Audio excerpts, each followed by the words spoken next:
afternoon. I would like to welcome you to the 45th David L. Underwood Memorial Lecture honoring Dr. Sharon North and her presentation for today, The Art of Mathematics. My name is Janice Nesser-Chu. I'm the Academic Dean of Liberal Arts here at Florissant Valley, the 42nd David L. Underwood Award recipient, and your host for today. This year's presentation in celebration of our Underwood honoree, Dr. North, has taken a few twists and turns along the way due to the COVID-19 pandemic. What is normally an announcement and celebration in the spring, followed by a lecture and celebration attended by family and friends and colleagues during service week, has taken on quite a new format. Keeping the health and welfare of our colleagues, friends, and FV family as a top priority, today's lecture is being presented live on YouTube, and parts of the presentation have been pre-recorded to allow for just Sharon's family and the technical crew to be in the house. In typical Florissant Valley style, everyone came together and rose to the occasion, using innovation and technology so we could all be present for this celebration of Dr. Sharon North's work and her life. Before we begin today's celebration, I would like to take this moment to acknowledge those joining us across those virtual airwaves. First, Mrs. Annabelle Underwood and her daughter, Kathy. The past Underwood Lecture Award recipients, and the campus and college leadership team, including Flo Valley's president, Dr. Elizabeth Perkins, Vice President Deb Carter, and my colleague across the campus, the Dean of STEM, Dr. Stephen White. I would also like to acknowledge all of those who made this virtual celebration possible. You know, it takes a village. The award selection committee with Carol Hake in English, and also the 43rd David L. Underwood Award recipient, Steve Ellen, manager of the Additive Manufacturing Lab, and the 44th David L. Underwood Award recipient, and myself. I would also like to acknowledge Marie McCool, the theater manager, Bryant T. Williamson, the technical director, Aaron Linder, the media specialist, Shantana Stewart, the campus marketing and communication coordinator, and of course, Dr. Perkins, for their assistance in making this celebration and lecture possible today. Let me begin today by telling you a little bit about the namesake of this award, David L. Underwood. Underwood was known for his love of education. He was deeply concerned with the welfare of his students and his staff alike. He began his foray into education in the high schools. He worked at McKinley High School and taught English. From there, he went on to Southwest High School as the head of the English department, and later on to Beaumont High School as the head of the English department. After teaching at community college as an adjunct for several years, he joined the Florissant Valley family as Dean of Instruction in 1967 and served in that role till his death in 1975. But his dedication went way beyond office hours, and he tirelessly gave to his students and staff. He gave his time and his talent to further the educational mission of St. Louis Community College and Florissant Valley. Dr. Sharon North joins the ranks of recipients of the David Underwood Memorial Lecture Award, who, like David Underwood, demonstrate that same dedication and commitment to students, staff, and the institution. Chosen by a committee of her peers, she exhibits excellence in instruction and has a genuine humanistic concern for the students, the faculty, and the staff, and all of education. In honor of Dr. North, Dr. Paul Higdon, professor of music and the 40th David L. Underwood Memorial Lecture honoree, will perform for us today. He is performing Samuel Barber's Fugue from Sonata for Piano USA, 1910 to 1981. Please join me in welcoming Dr. Paul Higdon. .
Thank you, Dr. Higdon, for that moving and wonderful rendition honoring Dr. Sharon North. I'm sure your colleagues and friends are applauding your magnificent performance. Thank you so much. It is now my great honor to share with you a little bit about our honoree, Dr. Sharon North. Sharon North is in her 33rd year of teaching mathematics at community colleges and university levels. She began her career at St. Louis Community College in 1998 after teaching 11 years at Southeast Illinois University in Edwardsville. She has taught over 10,000 students mathematics. Of course, she currently is a professor of mathematics here at Florissant Valley. She teaches mostly gateway mathematics courses, and she has worked to develop and implement co-requisite offerings to transfer level courses. She has served in several leadership roles on the campus and the district levels. She served as department chair. She served as the district-wide developmental education coordinator. She served as the coordinator for the Center of Teaching and Learning. And she is currently serving as the Global Education Coordinator here on the Florissant Valley campus. Sharon North has spent the last 25 years writing materials so her students who could not purchase textbooks could be successful in their classes. Much of her work now is being published by OpenStax and is available to students and instructors around the world completely free.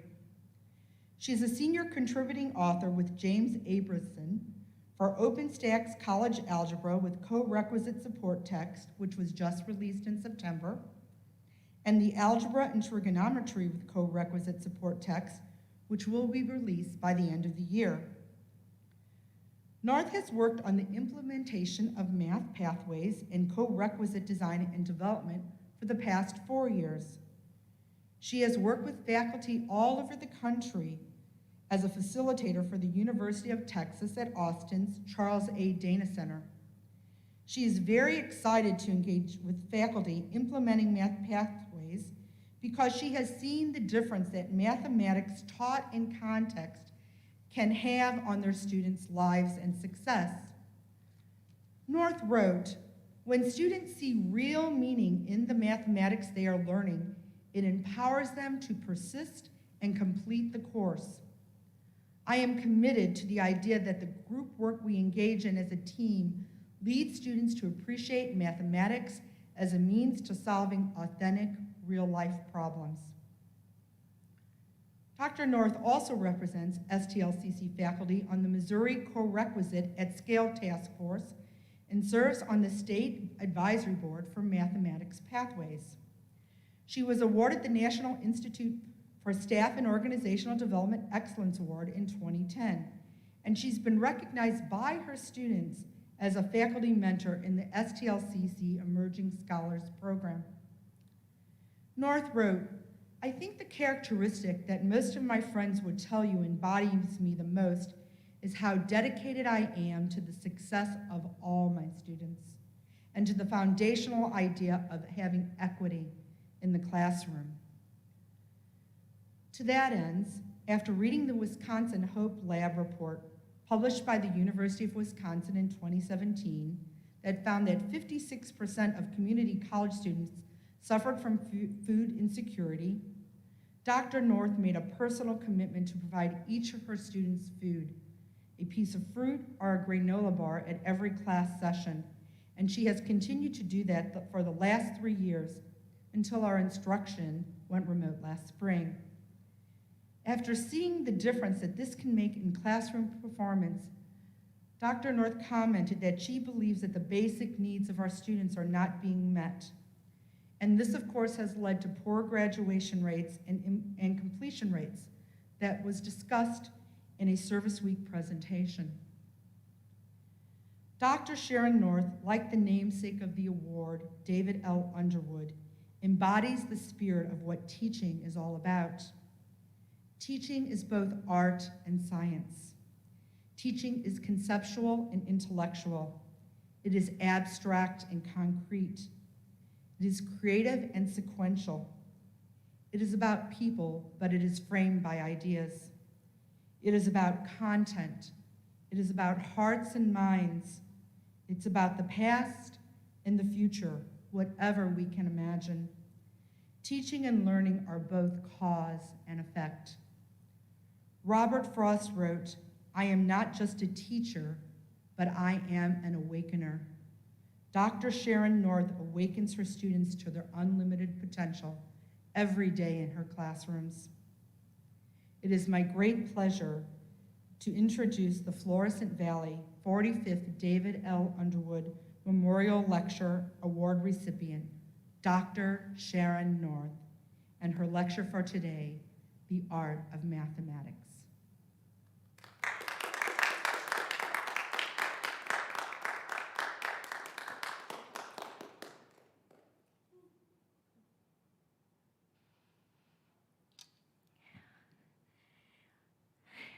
Good afternoon, everyone. Thank you, Janice, for that wonderful introduction and for all of your guidance on becoming an Underwood recipient. Thank you for telling my story, but I am not a doctor. I am a professor. Thanks also to Paul for that brilliant performance. When I reached out to Paul last June about his performing for the Underwood Lecture, he described this piece he chose for me as cosmopolitan, sophisticated, and a touch jazzy. I would certainly agree. Bravo, Paulo. It's become a tradition to share with the Underwood audience how the recipient was surprised by the news. On March 12th, 2020, my life was focused on giving midterm exams and saying goodbye to my students. Because of the pandemic, we were to vacate our buildings, classrooms, and offices to prepare to spend the next few weeks teaching remotely. I was sad to say goodbye to my students and frantically trying to prepare them for what was coming. But in the midst of all this chaos, I saw a friendly face in the math department when Steve Allen stopped in. Steve had a cart of 3D printed figures, which always draws my curiosity, and I paused to engage in conversation. Steve started to show me his creations. Wow, Steve, that's really cool, but I'm kind of in a rush here, getting ready to give a midterm. But despite my attempts to depart, Steve had another object to show me, a trophy he had created for the rock, paper, scissors competition he was spearheading to engage faculty and staff in a fun communal experience. The trophy was very cool. 3 hands came out from the top in the rock, paper, scissors position. It was lit from the inside, which was striking, but again, I quickly admired it and wondered how I could get him out of my office so I could still sprint to class and make it to the exam on time. So you can 3D print all types of objects, including trophies, Steve added as I nodded, continuing to act interested. Right, yeah, that's really great. I added, glancing down at my watch as the seconds ticked away. But then Steve removed one of the sides to the trophy, and I noticed my name printed on a plaque mounted to the trophy. Okay, something was up here. I hadn't even entered the rock, paper, scissors competition. How could I be the... But as I'm thinking this, I see next to my name, 45th Underwood recipient. I was stunned, completely stunned. I quickly hugged Steve and, well, he had a Clorox wipe with him and he tried to carefully sanitize. And then he finally left and I closed my office door for just a moment to snap a picture to send to my family and friends. Shock, utter shock. I hear a knocking on my office door. It's Steve. He wants his trophy back, and he instructs me not to tell anyone. Well, maybe my family, if they are able to keep it quiet. Just until the reveal when we all get back to campus in a few weeks. Well, unfortunately, we don't return in a few weeks or even a few months. Thank you to the Underwood Selection Committee, Janice, Steve, and Carol Hake for your support, and to my math department colleagues who nominated me for this distinguished award. Winning this award is truly an honor. I've watched the recipients over the years, and I've shared in their joy. I've met the lovely Underwood family members, Ms. Annabelle and her daughter Kathy, and had the pleasure of sitting with them at Steve's reception.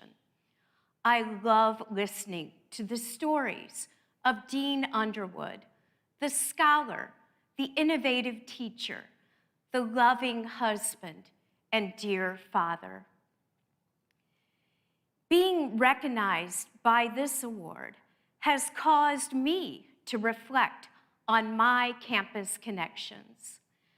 My family has 3 generations of Florissant Valley students, including my mother, Anna, who's here with me today, and who returned to college when she was expecting me, and who eventually earned a master's degree, the first person in our family to do so.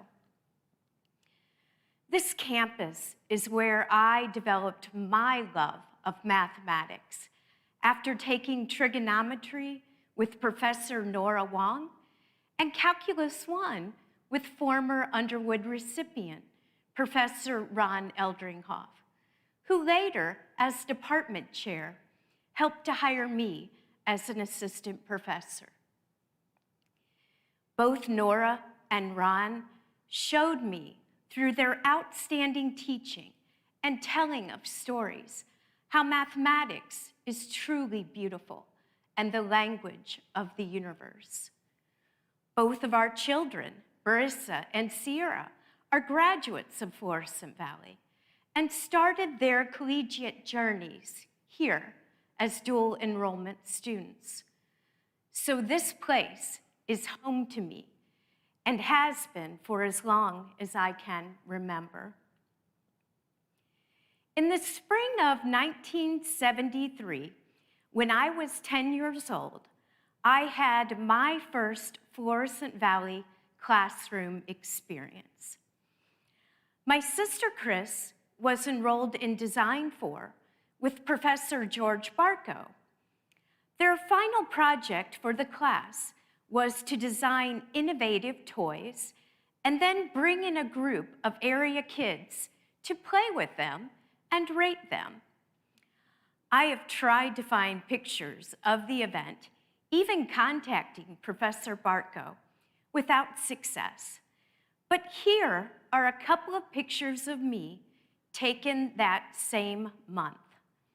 I'll come back to the story of these pictures in just a bit. One of the art students had created a huge nest hanging from the ceiling of the studio that we climbed in and out of. Another had created a jello-like substance cut into shapes that we played with and threw around the studio. I actually started this food fight with Professor Barco nodding approvingly. And later, we kids ate this edible toy as a snack. There was a clear plexiglass box of colored disc that could be spun like a kaleidoscope. This was my sister's project, so I was sure to spin the disc very carefully. Another student had sewn aprons that we all wore with pockets that we tried to earn felt badges from. This day was amazing, so different from the classes at my school. And at the end of it all, the kids critiqued the artist. And even as a 10-year-old, I knew that this project was something very unique and innovative. I tell this story to you not only because this was the day that my first campus connection was created, but also because David Underwood was the Dean of Instruction at this time. This is just one example of the creativity and innovation that was valued under his leadership and how it impacted this 10-year-old's life. I knew from that day on that I would return to Florissant Valley, that it was the kind of place I wanted to learn, and did someday as a student, but then later return as a professor, and even still later, after 22 years of service, a David L. Underwood Memorial Lecture Award recipient. The 44 recipients of the David L. Underwood Memorial Lecture Award before me all possess a deep love of learning, a profound connection to this campus community, and a place in the heart of each of the students they have served. I am fortunate to have connections to 27 of them and am able to share a story about each. A story of how they welcomed me to this campus or went out of their way to help in my development as a teacher. 4 of them were fellow math faculty members: Carl Bruns, Carol Edwards, Teresa Heather, and Ron Eldringhoff, a colleague of David Underwood, who in his presentation explained, what is significant then about this annual event is not that it glorifies Dave Underwood, the man, but it serves as a rededication of this college community to the spirit of the man, the spirit of scholarship, wisdom, and human excellence. I have watched or read the script of many of the Underwood lectures and have learned something significant from all of them. One of the many things I loved about Teresa Heather's Underwood lecture was just how crowded our campus theater was that day. There was an energy buzzing through this space, the anticipation of a new school year and of an excellent teacher's lecture. Today, the theater is nearly empty because we are trying to stay safe. In the midst of a global pandemic, we are limited. So we are live streaming and recording this lecture to share with all of the Underwood and St. Louis Community College family. I believe Dave Underwood would have supported our adaptations. He was a pioneer in the use of technology in virtual teaching. For 3 years, Dean Underwood did a daily telecast for KETC Channel 9 on advanced composition and literature. He also did a weekly program for KMOX Channel 4 on how to write and understanding literature.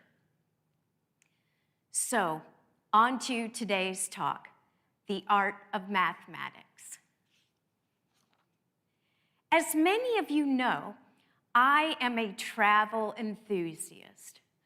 One of the most amazing opportunities I have experienced as a faculty member is study abroad travel with our students. In 2004, I traveled overseas for the first time, escorting a group of St. Louis Community College students to China and have traveled to Italy with different groups of students over the years. I know that this experience is life-changing for our students, and to witness and assist in this transformation is truly a gift. Here's a beautiful shot of our students in 2018. 4 of these students are past math students of mine. Our entire group of 42 in 2019. Jeannie Florini and I led this trip with help from many seasoned travelers in the group.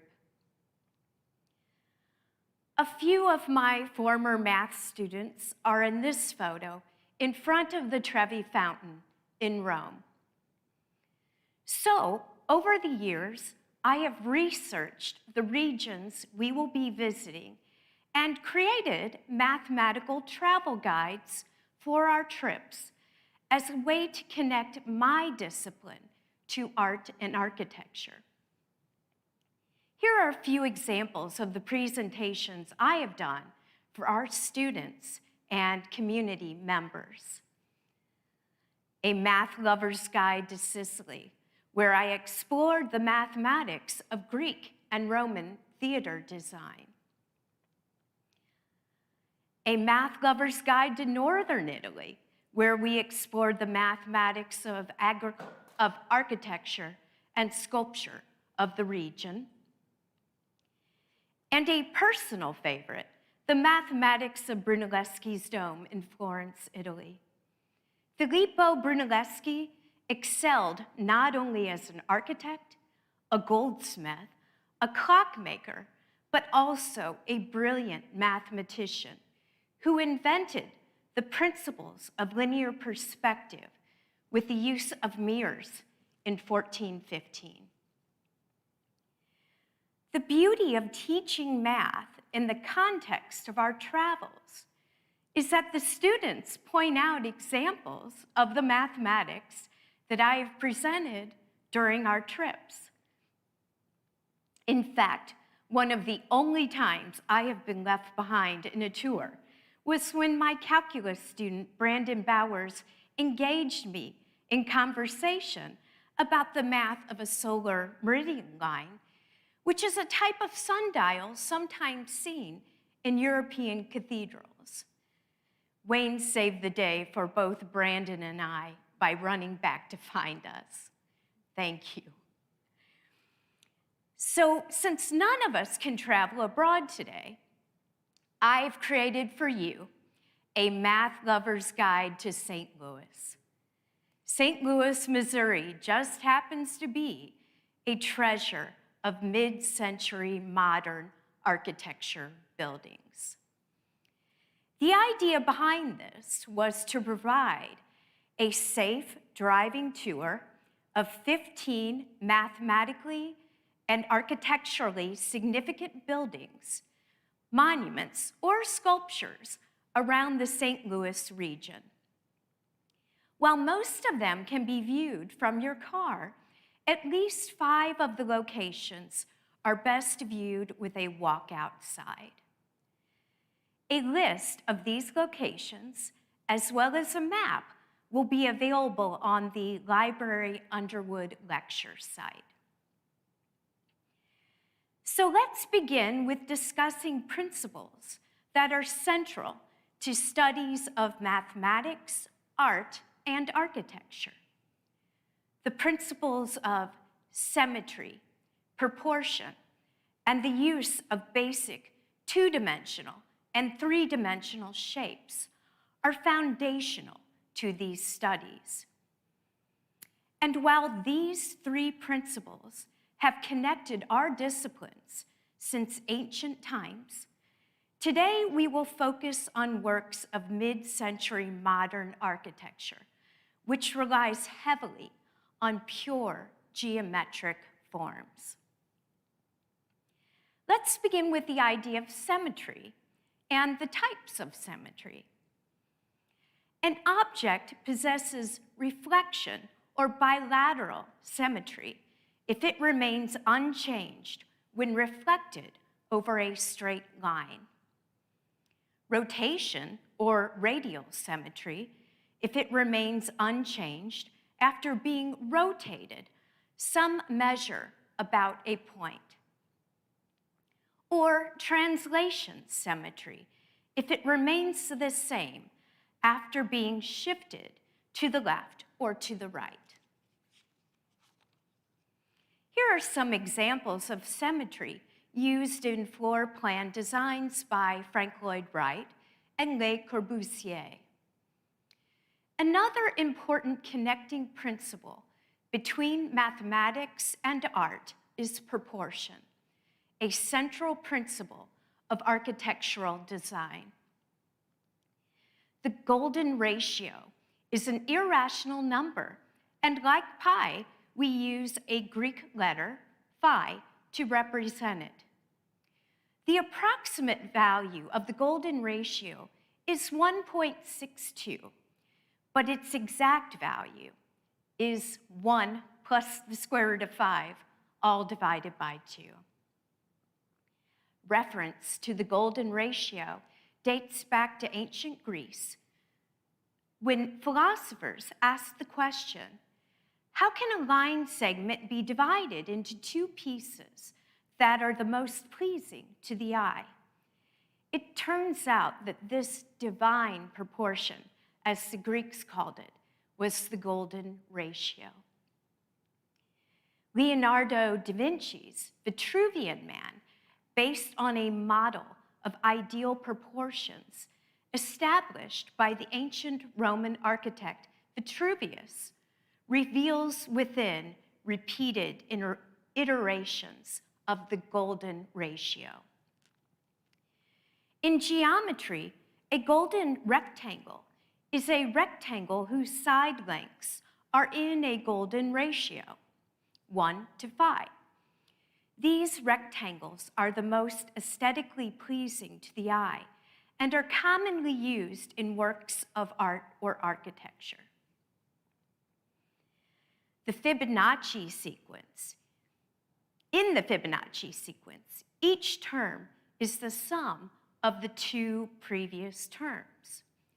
If we start with a square and add a square of the same size to form a rectangle, and continue adding squares whose sides are the length of the previous rectangle, we approach golden rectangles. The Swiss-French architect and artist Le Corbusier, famous for his contributions to modern international style, centered his design philosophy on systems of proportion. Le Corbusier's faith in the mathematical order of the universe was closely bound to the golden ratio and the Fibonacci sequence. Many of the architects whose designs we will see today were influenced by Le Corbusier's work. In our tour, another important principle will be the use of basic two-dimensional and three-dimensional shapes. Geometry is the mathematical study of forms and their order. Geometric figures, forms, and transformations build the material of architectural design. Geometric rules based on the ideas of proportions and symmetries have guided the architectural works we will see here today.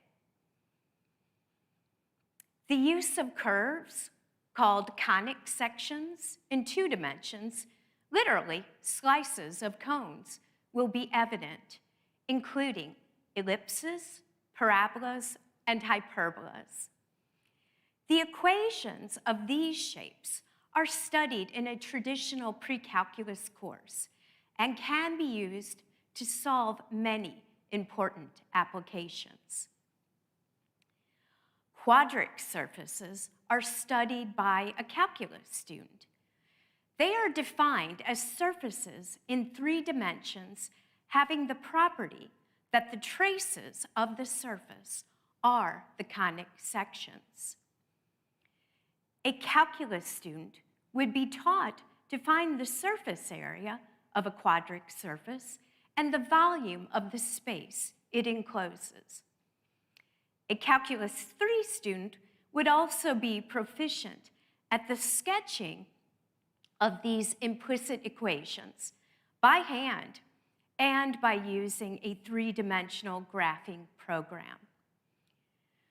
The use of quadric surfaces became possible in architectural design because of new building techniques. Modern architecture uses geometry in a pure and simple form.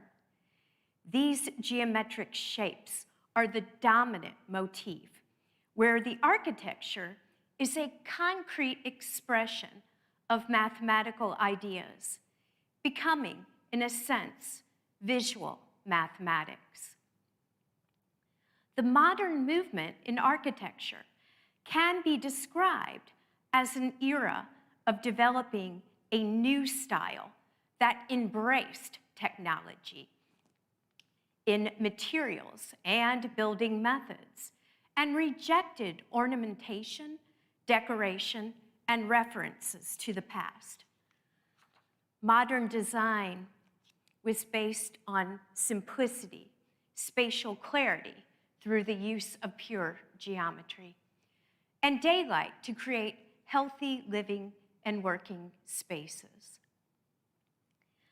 The nonprofit organization Doko Momo US, part of the International Working Party for the Documentation and Conservation of Buildings, Sites, and Neighborhoods of the Modern Movement, defines the modern movement as an artistic and architectural movement that embodied the unique early 20th century notion that artistic works must look forward to the future without overt references to historical precedent. Modern design emphasized expression of functional, technical, or spatial properties rather than reliance on decoration. So, modern architecture was the result of reconciling the principles underlying architectural design with technological advances and a rapidly modernizing society. One of the technological advances we will see in this tour is the process of pouring thin-shelled concrete over wooden or metal structures, pioneered by Italian engineer and architect Pierluigi Nervi, who explored the use of concrete in a variety of innovative structural projects and who actually served as a consultant on many of the projects we will see here today. All right, so let's begin right here on campus. Constructed in 1966, the St. Louis Community College campus, Florissant Valley, has received a modern architecture in St. Louis County worthy of preservation designation. The architect, Kenneth E. Wishmeyer, was a graduate of Washington University School of Architecture, and as a young man, won a contest to design the St. Louis Muni Opera in Forest Park. Wishmeyer used a design style referred to as brutalism on this project. The term originates from the use by the pioneer modern architect and painter Le Corbusier of béton brut, meaning raw concrete in French.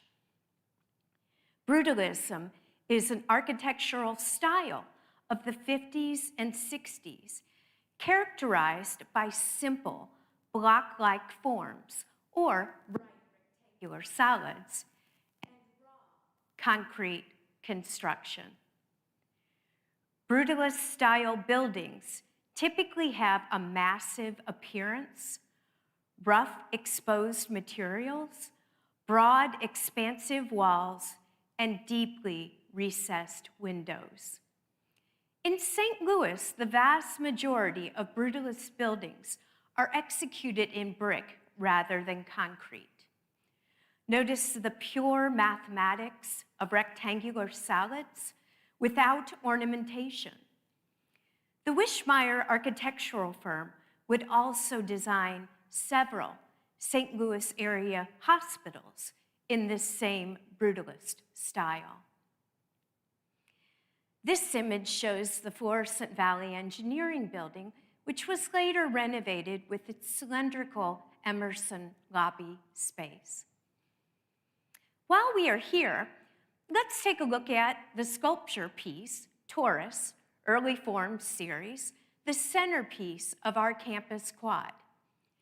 Created by artist Tony Craig, the piece was cast in bronze in Germany in 1999.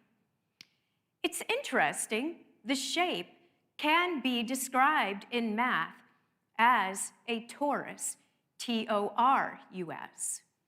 In geometry, a torus is a surface of revolution generated by revolving a circle in three-dimensional space about an axis that is coplanar with the circle.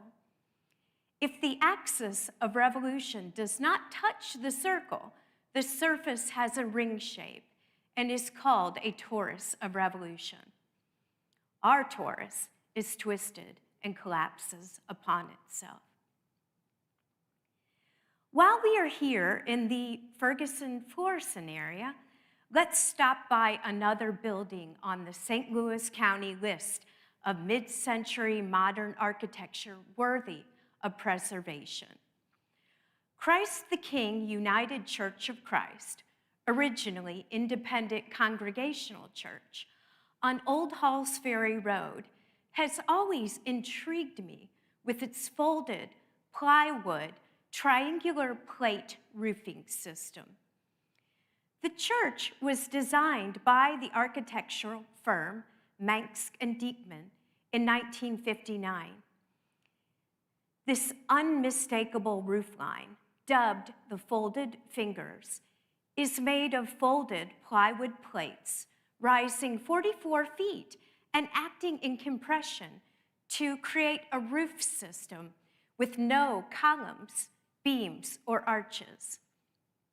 The unmistakable roofline, with its translational symmetry, covers a majestic interior space lined with wood. Ornament and stained glass are minimal, and the sanctuary achieves most of its impressiveness through sheer spatial definition. Before we leave North County, let's visit St. Martin de Porres on Dunn Road in Hazelwood.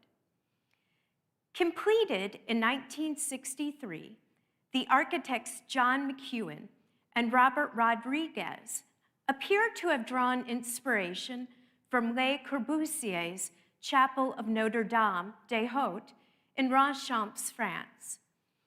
Its curving, white, concrete walls and sculptural quadric surface roof sweep like a wave to the heavens. The modern movement in architecture was responsible for elevating concrete to a finish material on buildings. Here, the exterior concrete is imprinted with a textured design. Modern designs and techniques were embraced by houses of worship in the 50s and 60s as a way to attract younger families to become members of their congregation. Lambert St. Louis International Airport main terminal in northwest St. Louis County was designed by architect Minoru Yamasaki of the firm Hellmuth, Yamasaki, and Lineweber in 1956. This is the first building in St. Louis to win a National American Institute of Architects Honor Award and has set the standard for designs of future generations of air travel terminals. The terminal was built with 3 halls, each with barrel vaulted ceilings, with a diameter of 120 feet, constructed of thin shell concrete. In geometry, a Steinmetz solid is a solid body obtained as the intersection of 2 cylinders of equal radii at right angles. Each of the curves of the intersection of these 2 circles is an ellipse as shown in this animation. Yamasaki's innovative design established an international model for modern air travel terminals, vaulted and expandable. The terminal was expanded in 1965, and a 4th dome designed by architect Gio Obata of Hellmuth, Obata, and Kassenbaum. Gio Obata, like many of the architects whose works we will study today, came to St. Louis to attend Washington University School of Architecture. Obata was born in 1923 in San Francisco, and during World War II, his family was uprooted from their home and placed in an internment camp. In the fall of 1942, Washington University admitted more than 30 Japanese American students, including Obata and Richard Hemney, an architect also featured in this tour, from the West Coast who faced internment camps in their hometowns. Washington University was the only university to accept Japanese Americans at this time. And the WashU School of Architecture and our city of St. Louis greatly benefited from these new ideas and international designs created by the faculty and students from all over the world. The next building in West St. Louis County suburb of Creve Coeur, my hometown, was designed by Gio Obata and has been referred to as a modernist masterpiece.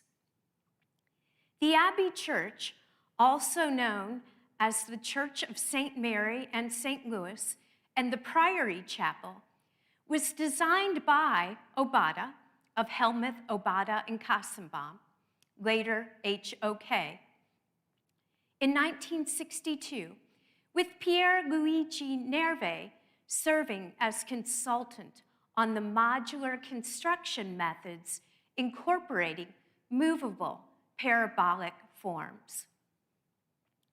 The design includes 3 tiers of thin-set parabolic concrete arches. The bottom 2 tiers are each composed of 20 perfectly proportioned arches, and the top level with 10 very steep parabolics that form the bell tower and lantern. The design is striking in its radial symmetry. The arches support large fiberglass double-paned windows, providing a 360-degree view of the rolling hills.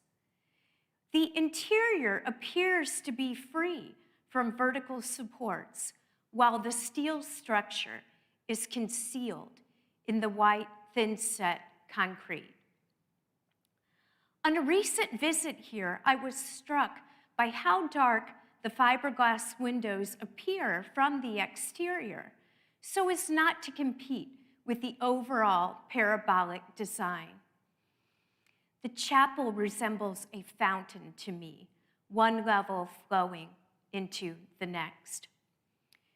This work is viewed as a modernist triumph worldwide and propelled the HOK architectural firm to international recognition.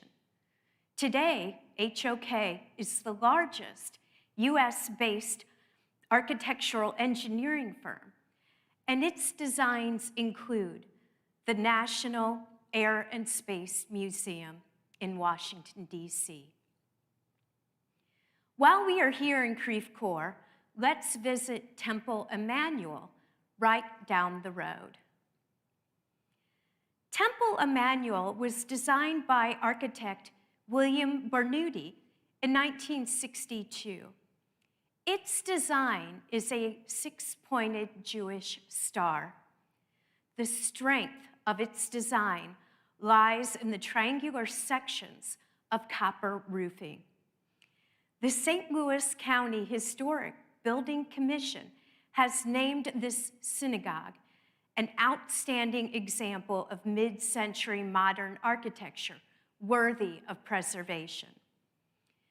Bernoulli left his studies at the WashU School of Architecture to apprentice under Frank Lloyd Wright in 1932, living and working at Wright's Taliesin estate and school. He designed hundreds of modernist homes and public buildings in the St. Louis area, including the St. Louis Zoo North entrance. Bernoulli's work was influenced by Wright's notion of organic architecture and based his practice on three distinct principles: the use of open interiors that maximize natural light, the use of gardens and landscaping to extend living spaces outdoors, and custom details and materials based on interviews with his clients. His projects were designed to be harmonious with the environment in which they exist. Next, let's visit a piece of sculpture in southwest St. Louis County at Lawmeyer Sculpture Park. Beverly Pepper constructed this piece as part of a series entitled Alpha in painted steel in 1974. This series of works includes skewed triangular prisms on a monumental scale. Pepper's sculptures are grand statements of belief in the power of abstraction and pure geometrical form and strength.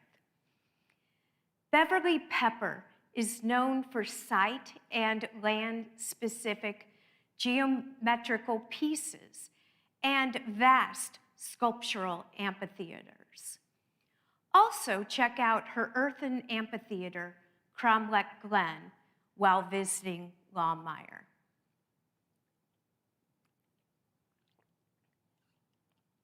The Ethical Society Meeting House was designed by nationally known modernist architect Harris Armstrong, who had been one of 5 finalists for the Jefferson Expansion Memorial Project and the only St. Louis architect to receive this distinction. Armstrong was known for his geometrical abstraction designs, and this modernist meeting space received a Distinguished Building Award from the St. Louis chapter of the American Institute of Architects. The exaggerated modern design is seen in its curvaceous geometric roofline sweeping up to the sky. Armstrong also uses the geometry of perpendicular intersecting lines, proportion, and pattern in the interior and exterior design elements. He designed the reflecting pool to not only cool the structure, but to reflect light through its stained glass entry space. Next, we move to Bnei Amuna Synagogue, the current center of creative arts in University City. When designed and built, this synagogue had the distinction of being the first in the world to break from traditional Moorish or Byzantine styles and instead designed in international style. The architects for this project were Eric Mendelsohn and Bernard Bloom, and the building was dedicated in 1950. This was Mendelssohn's first commissioned work in the United States after leaving his successful architectural firm in Germany when Hitler came into power, and has the distinction of being listed in the National Register of Historic Places.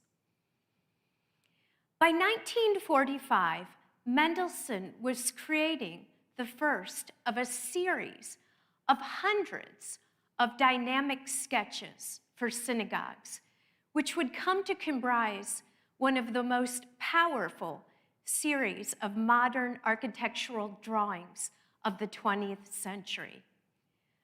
Dynamically drawn with broad pencil strokes, Mendelssohn's first drawings show the sanctuary developing from a cylindrical form to its eventual rectangular shape.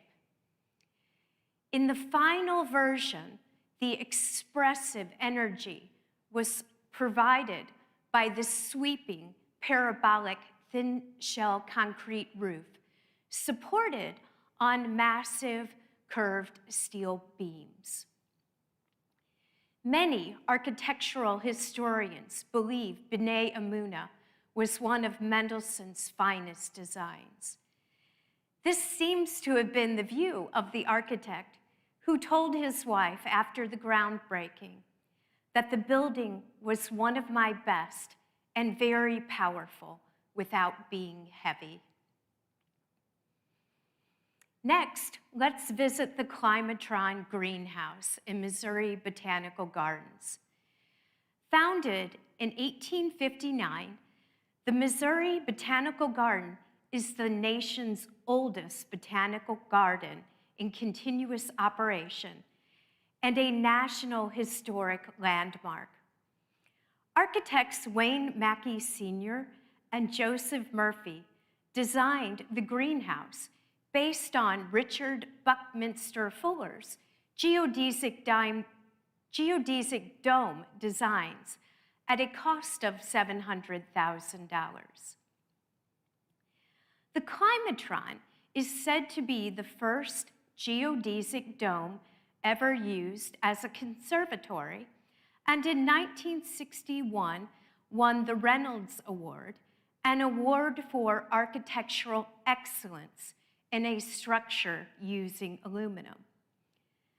In 1976, it was awarded one of 100 most significant architectural achievements in United States history. In 1959, Fritz W. Wendt, director of the garden, wanted engineers to build a big, open, clear, spherical structure that could house a laboratory. Wendt chose a geodesic dome and coined the name Climatron to emphasize the controlled climate in the greenhouse. The initial structure with plastic triangular panes was designed to only last 5 to 10 years. So in 1988, the Climatron was closed for a $6 million renovation in which all the plastic panes were replaced with glass. But because glass weighs an extra 4 pounds, per square foot than plastic, engineers had to come up with a stronger, more rigid dome design. The solution was to build a dome within the dome. The outer structural frame consists of intersecting aluminum pipes 6 inches in diameter, and 2 feet inside the outer frame is another rigid frame of aluminum. The Climatron dome is 175 feet in radius, consists of 3,625 glass panes of 72 different shaped triangular pieces. It encloses 24,000 square feet of floor space and over 1 million cubic feet in volume. The American Institute of Architects calls the geodesic dome the strongest, lightest, and most efficient means of enclosing space known to man. Geodesic domes are composed of interconnected triangles that give them unparalleled strength. And that 10-year-old picture of me was taken here in the Climatron on the day I donated my beloved turtle, Tommy, who I had spent half my life caring for, to the Botanical Gardens. So this is one of my favorite St. Louis locations. Let's move on to another of my favorites of the buildings highlighted here today, the James S. McDonnell Planetarium. An example of space age or futurist design, the James S. McDonnell Planetarium in Forest Park is now part of the St. Louis Science Center. The planetarium was constructed for approximately $1 million and was designed by HOK and completed in 1963 with Gio Obata serving as lead designer. The building is striking in its hyperboloid design and built using thin shell concrete. James Smith McDonald, who the facility was named after in 1964, was an aviation pioneer and co-founder of McDonnell Douglas, a St. Louis-based aerospace manufacturer. Jim McDonald had donated $200,000 for the original star projector.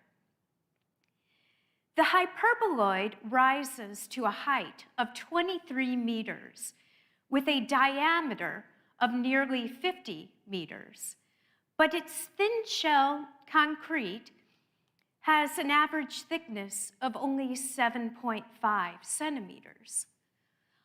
Architect Obata is quoted as saying, "The hyperboloid shape was a result of form fouling function." A spherical domed auditorium was planned for the building's center, and the original design included a staircase that would lead from here to the roof, so aspiring astronomers could quickly go from learning about the stars to actually viewing them. The flare shape at the top shields the building from the city's lights to aid in stargazing. The proportion and radial symmetry of the space has always felt magical to me on field trips, attending star shows, and later as a teen seeing laser light shows. This hyperboloid of one-sheet design has some fascinating properties. Despite its curvaceous design, they can be constructed using straight rods, as shown in this animation, and are incredibly strong while using relatively little material. Council Plaza's Flying Saucer building was designed by architect Richard Hemney, of the firm Schwartz and Van Hoffen in 1967, a firm he would become partner in 1968. Richard Hemney began Fresno State College at the age of 17, but after the bombing of Pearl Harbor, he and his family were imprisoned in an internment center. During his imprisonment, Richard found out that it was possible to leave if attending an Inlet University, which eventually led him to Washington University and St. Louis, where he lived and worked for the rest of his life. Hemney was the president of the Japanese American Citizens League in St. Louis for a number of years, and instrumental in the creation of our beloved Japanese gardens at Missouri Botanical Gardens, where my turtle, Tommy, resides today. The Flying Saucer building opened in 1967 as a gas station, part of the Hemney-designed Council Plaza, a mostly residential high-rise development financed by the Teamsters Union. The development is included in the National Register of Historic Places. The UFO-inspired nickname came from the station's roof, technically an elliptic paraboloid supported by 4 posts and made of thin shell concrete. The roof is only 5.5-inch thick concrete, but it's 120 feet in diameter. The strength of its design allows for a very thin structure that spans a very long distance. The round building served as an important purpose as the focal point of the otherwise rectilinear complex. Many iconic mid-century modern buildings have been destroyed or are in danger of demolition.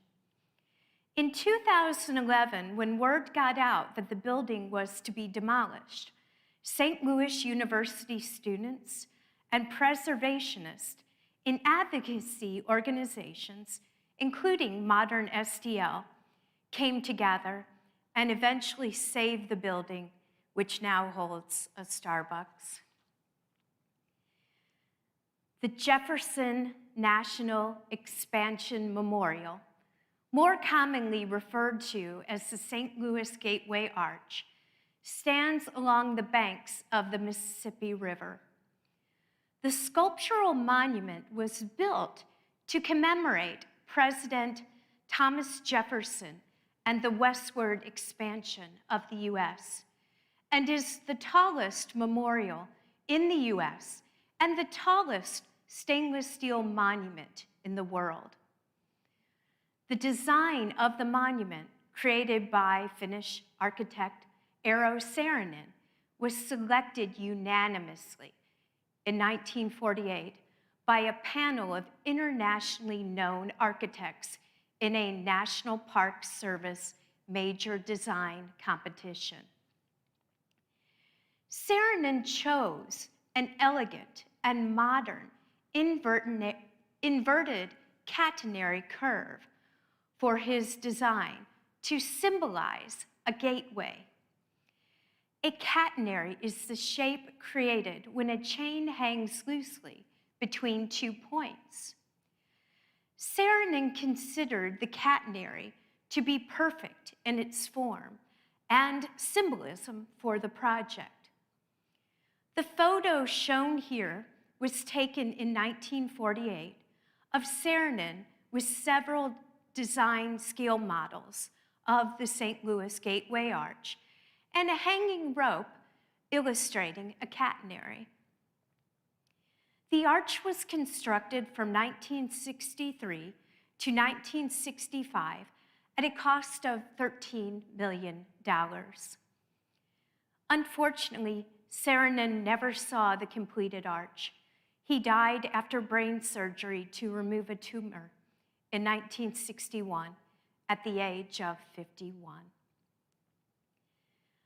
American mathematician Robert Osserman of Stanford University published a paper on the mathematics of the Gateway Arch in 2010, examining the use of the term catenary to describe our arch. Osserman writes, "It was Robert Hooke who in 1675 made the connection between the ideal shape of an arch and that of a hanging chain, and wrote, 'As hangs the chain, so stands the arch.' In other words, the geometry of a standing arch should mirror that of a hanging chain.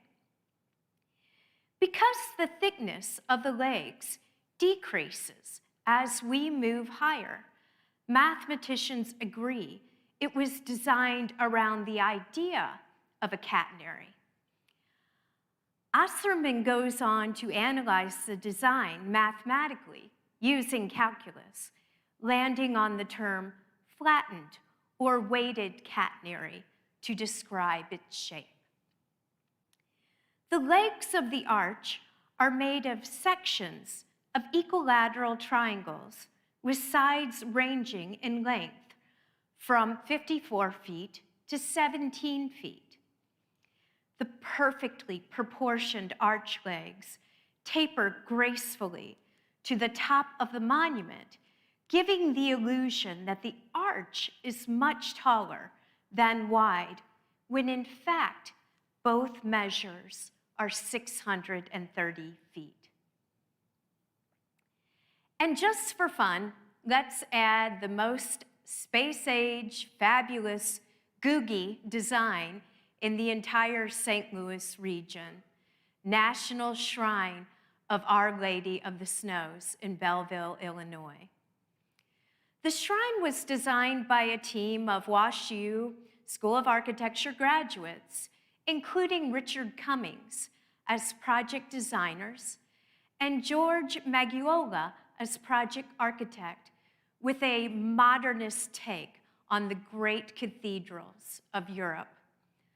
Another thin shell concrete engineering triumph. The 80 acres of manicured grounds are a lovely walk. Watch for the pure geometry in the detailed pieces, including circular floor patterns and parabolic railings. This concludes the mathematical tour of St. Louis. I invite you to download the list of locations from the Underwood Memorial Lecture Award Library site, and to also sketch and document your own observations. So we are coming to the end of today's talk, and I'd like to leave you with some closing thoughts. I always appreciate when an Underwood lecture gives me ideas for improving my teaching or strengthening the connections to our community. As faculty, let's reach across our disciplines to form connections. Students who love to see connections between their studies. Even in science, technology, engineering, and math, we've realized art is integral to its understanding and visualization, and expanded STEM initiatives to STEAM initiatives. Let's continue to provide interdisciplinary opportunities and travel to our students. Mathematics is everywhere. Appreciate its beauty. I think this idea can be expanded to appreciating the beauty in our surroundings. The inability to travel over the last 10 months has led me to appreciate places closer to home and see St. Louis's world-class collection of modern architecture in a new light. And reach out to a 10-year-old. Here's a picture from the Physics for Kids camp that Charlie Burkhart and I did for many summers. A Mentos and Coke demo during our lunch break with Sharon North off there to the side. When you involve a community kid in an innovative outreach opportunity, chances are that that kid will return as a student in the future. Many of these kids that Charlie, his dad, who we all called Grandpa, daughter Sarah, and my kids, Marissa and Sierra, worked with over the summers, later returned as students. Our campus has sponsored so many great events for area young people, including our summer continuing education courses and camps, Excellence in Mathematics competition, the first Lego League and robotics competition, and area high school art shows. These activities serve as some of our best recruiting efforts. And you never know what great honors these kids will move on to achieve. Thank you for your time and interest, everyone. Please stay safe and take good care of yourselves and loved ones.